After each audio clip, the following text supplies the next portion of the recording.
So guys, finally today we will talk about chapter number 570 of Lookism, and in the beginning of today's video we see that many other kings have entered the Dark Crocodile Society's fold. Among them, the bloody girl is speaking to her audience while live streaming. Hello, I am BJ Sobu.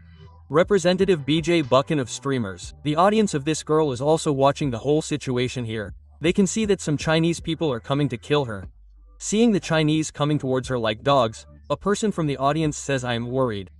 The next one asks, are you worried about the Shabs? So he says, no, I am worried about those Chinese people.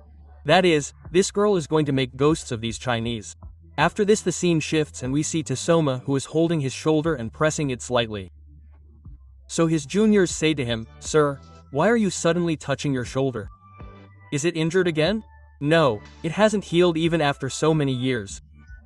If you ever face Buchan, be cautious. What Buchan? I have always fought with my punches, and that is why my fight with him was very difficult, and this pain in my left shoulder is because of that. After all, who is he? He is Buchan, who is an expert in wrestling. After this we come back to the present moment, where Buchan has beaten up many people in the live stream itself.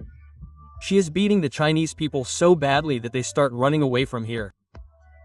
But Buchan's Shobu audience knows very well that one cannot run away from him because even though he is lame on one leg, his other leg has a lot of destructive power, which makes Shobu a dangerous monster.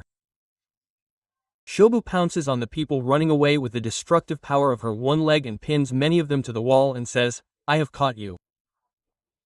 Shobu's audience enjoys watching this so much that they want it to never end.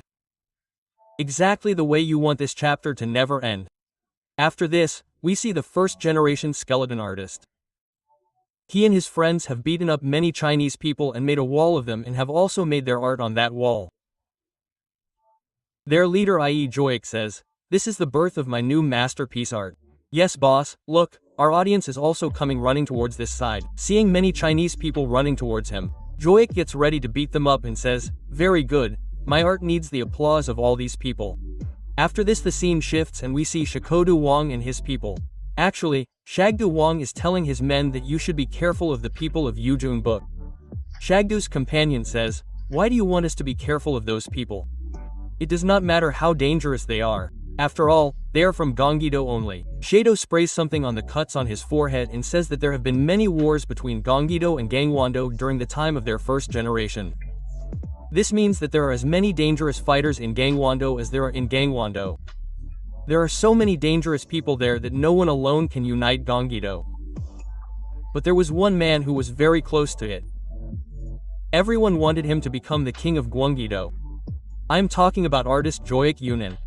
After this, in the next scene we see Gongshop Ji, who tells Jack, why did you stop studying and why did you come out? That was a question I had for you. I'm not so knowledgeable that I can teach you anything. I wanted to ask you if the king of John is really good at fighting? You idiot, I asked you to study and you came out and asked me this question. Of course he is much better. I have fought with those guys a lot. But never judge them by their looks. They remind me of Buddhist teachings. But there's a very different reason why I don't want to fight them. What? What is that reason? Those guys are really boring. In the present moment, we see the King of John and his guys just eating burgers and stuffing themselves. And obviously they are doing all this by laying a lot of guys on the ground.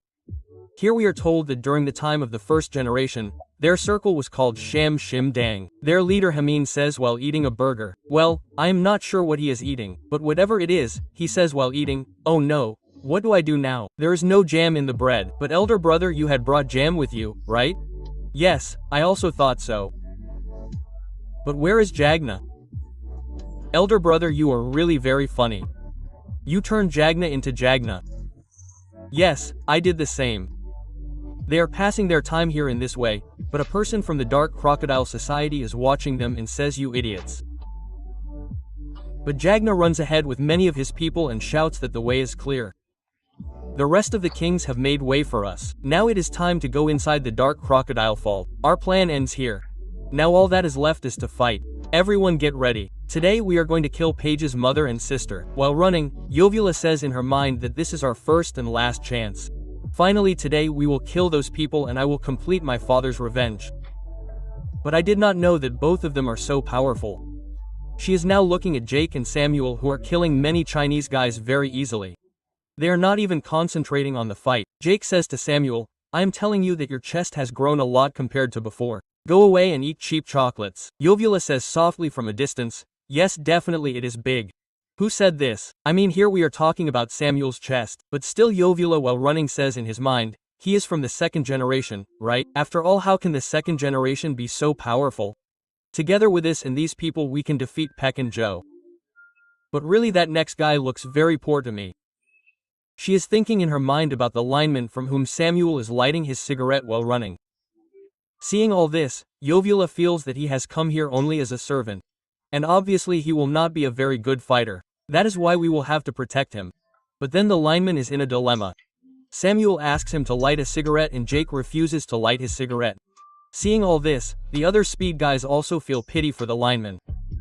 But at the same time a doubt arises that if a weak guy like him comes in their way, then they can be harmed. Jacana hears the talk of his speed guys and so while running he shouts that he has come here to help us. So do not talk such nonsense about him.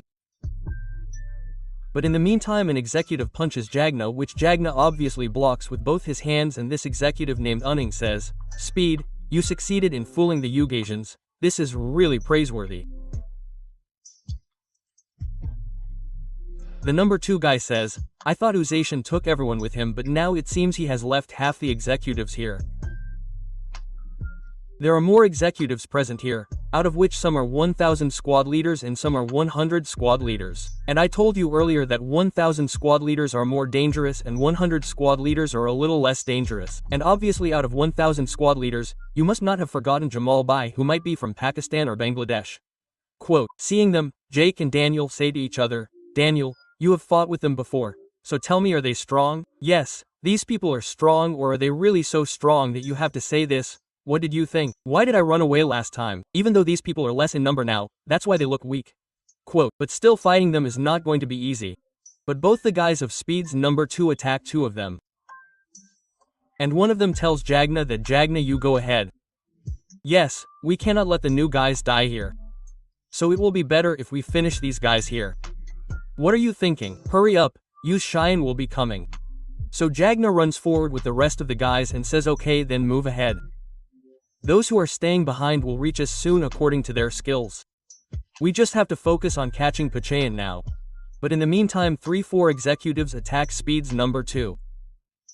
At first he gets a lot of damage, but he controls himself and throws the 3 guys in the air and says in his mind, "Jagna, I am leaving everything to you. Finish this war." After this, 3 executives attack the second number 2 and he blocks their attack and says, "We cannot let the outsiders die at their hands. So you guys go ahead and leave them to us."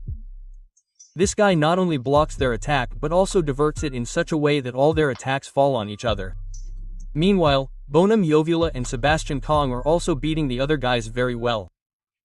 All of them just wish that we will stay here and Jagna and the people will go and defeat Peck and Joe. Daniel, who is running ahead with Jagna, tells him that those executives are very powerful. "We are leaving our men there. Do you think this is right? This is our first and last chance. I have no other way. I have to trust them. I just have to quickly go and kill Peck and Joe. Until then they will hold back the rest of the executives for us." But Daniel says to himself that the executives of the Dark Crocodile Society are very powerful. These guys at the back will not be able to hold them back for long. What will happen if something goes wrong with these people? Should I go back and help them? The executives of the Dark Crocodile Society, are they really that powerful? We see that all the people who stayed back to stop the executives have been surrounded from all sides. The guy at number 2 says to himself, "We stayed back to be cool, but these guys are so many and very powerful. What should we do now? Is this our end?" The very dirty beating of the Speed guys has just begun. The situation of these people has become so bad that Yo Wolha has to bear the kicks of the guys. After this, many guys pounce on them together and the condition of these people has become so bad that now they will not be able to beat so many guys. Jagna knows very well that his guys are in trouble, so while running he says, "Please, please, please, for God's sake don't lose, please." But Jake while running puts his hand on his shoulder and says, "Don't worry, no one will get hurt." "What do you mean?" "Nothing much. I have just sent him there. A very trustworthy guy. On the other hand, as soon as the guys of Dark Crocodile Society pounced on Yo and the rest of the number 2, someone comes very fast in the air and beats them all. The Pogum people are surprised to see this, and with his lightning speed the lineman lands on the ground and looking at them with a lot of attitude says, "Big brother Jake, you are not torturing your younger ones too much? There are more than 100 people here in front of me. Well, no problem. If this is the case, then after this we see a past scene where Lightning Choi tells the lineman never to be ashamed. Not even when you tell a big lie. If you ever tell a lie, then you just have to turn that lie into truth. I know you can do this. So go and spread this unique name of yours in your generation. Go Hidden Dragon." In the present moment, the lineman has thrown away his jacket and we can see the hidden dragon on his waist. Although earlier he used to call himself the Hidden Dragon of Force, but maybe now he is worthy of this title. The Hidden Dragon looks at his enemies and says that now there is nothing left except fighting, and I am starting it myself. So it is an honor for me. I, the servant of brother lineman Jake, would like to start all this with a dance. So finally the lineman has also grown up. With this chapter ends here, and do like the video and subscribe to the channel because you will not get this kind of explanation anywhere else. Now I will meet you in my next video. Till then, goodbye. Oh no, what should I do now? There is no jam in the bread.